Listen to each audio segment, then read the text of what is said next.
पूरी दुनिया के जीडीपी 111 ट्रिलियन डॉलर है और अगर हम पूरी दुनिया के सभी देशों का कर्ज एक साथ जोड़ दें तो टोटल आता है लगभग 324 ट्रिलियन डॉलर। सुन के शौक लगा ना, ये कैसे हो सकता है? जब दुनिया के पास इतना पैसा है ही नहीं तो ये पैसा आया कहाँ से, किससे लिया गया? और अगर ये पैसा सिस्टम में रियल फॉर्म में है ही नहीं तो ये गया कहाँ, पाताल लोक में? दोस्तों, आज का ये टॉपिक आपका दिमाग हिला के रख देगा, आपको सोचने पे मजबूर कर देगा। आज हम इसको पूरा ब्रेक डाउन करके समझेंगे। तो चलिए शुरू करते हैं आज के इस एपिसोड।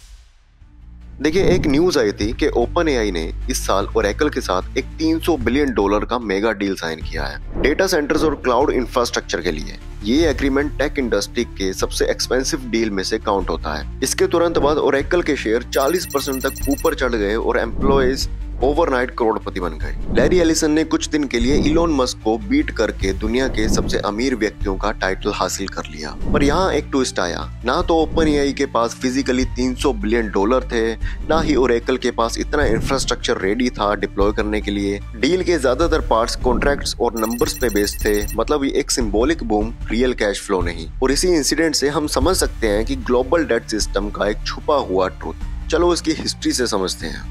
1944 जब वर्ल्ड वॉर 2 अपने एंड फेज में था, दुनिया की इकोनॉमी बुरी तरह से खराब हो चुकी थी। हर देश सोच रहा था कि वॉर के बाद ग्लोबल ट्रेड और इकोनॉमी सिस्टम का एक नया फ्यूचर होगा। तब 44 देश एक हिस्टोरिकल कॉन्फ्रेंस के लिए मिले ब्रिटेन वुड्स और न्यू हैम्स्टर में, जहां एक नया मॉनेटरी सिस्टम तैयार हुआ। उसके 2 फंडामेंटल प्रिंसिपल्स थे। पहला, हर देश की करेंसी की वैल्यू डॉलर के बेसिस पर होगी, ग्लोबल ट्रेड भी डॉलर में ही होगा। दूसरा, डॉलर को गोल्ड से लिंक कर दिया।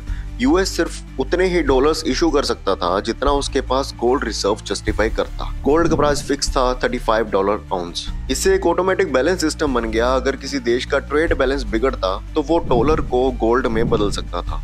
ट्रांसपेरेंसी मेंटेन रखने के लिए ही IMF और वर्ल्ड बैंक क्रिएट किए गए। फिर 1970s के एंड में सीन बदला। अमेरिका वियतनाम वॉर के कारण ह्यूज एक्सपेंडिचर कर रहा था, ऊपर से डोमेस्टिक वेलफेयर प्रोग्राम भी। रिजल्ट, गोल्ड रिजर्व सपोर्ट नहीं कर पा रहे थे डॉलर की सप्लाई को। यूएस के गोल्ड रिजर्व का कवरेज सिर्फ 22% तक आ गया था, मतलब अलार्म बेल्स बज गई थी। 15 अगस्त 1971 को प्रेसिडेंट रिचर्ड निक्सन ने एक शॉकिंग डिक्लेरेशन दी। अमेरिका ब्रिटेन वुड्स से विड्रॉ कर रहा है। डॉलर और गोल्ड के कन्वर्जन रूल को ऑफिशियली टर्मिनेट कर दिया गया।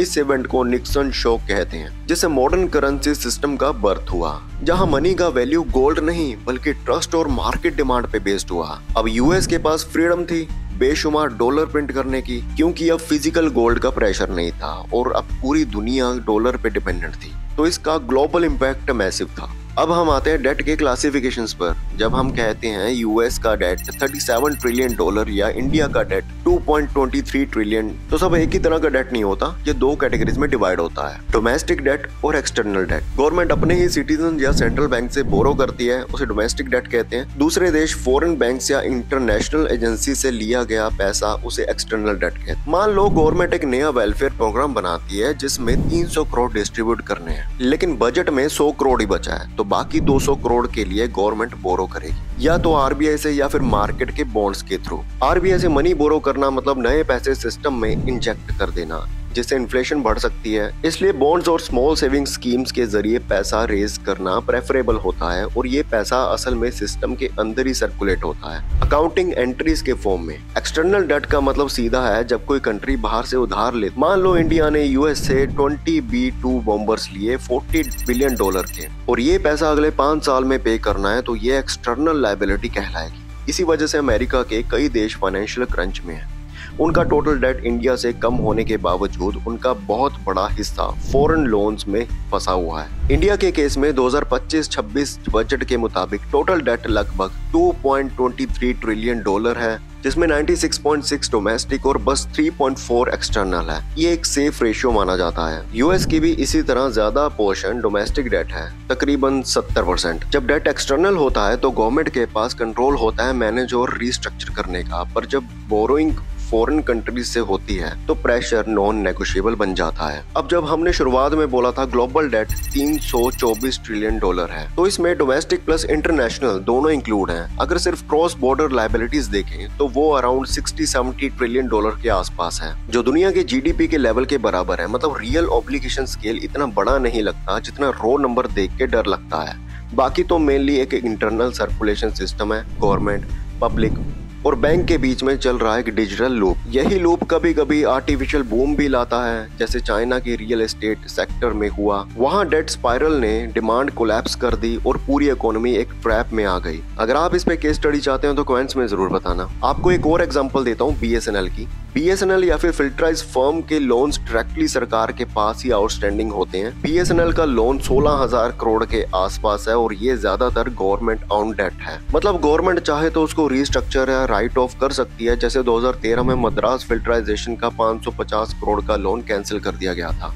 लेकिन अगर किसी देश की एक्सटर्नल बोरोइंग पॉपुलेशन बढ़ जाए तो फिर फॉरेन करेंसी रीपेमेंट और ग्लोबल रेट हाइक्स सीधा प्रेशर डालते हैं और यही डेंजरस जोन होता है। तो यार सारे पॉइंट्स मैंने आपके सामने रख दिए हैं। ग्लोबल डेट का नंबर चाहे कितना भी बड़ा क्यों ना हो, उनका मेजोरिटी डोमेस्टिक रोटेशन में ही घूमता है। रियल रिस्क वही होता है जब एक्सटर्नल ओब्लिगेशन से आता है। कई बार मार्केट सिर्फ ट्रस्ट और कॉन्ट्रैक्ट्स पे चलती है, जैसे OpenAI और Oracle डील एक सिंबॉलिक एग्जांपल है। तो आज के इस वीडियो का होता है एंड। आपको वीडियो पसंद आए तो लाइक करिए, चैनल को सब्सक्राइब करिए ताकि आप इन मुद्दों को गहराई से समझ सकें और बेल आइकन जरूर दबाना ताकि आपको जैसी वीडियो आए नोटिफिकेशन आ जाए। चलिए मिलते हैं अगले एपिसोड में।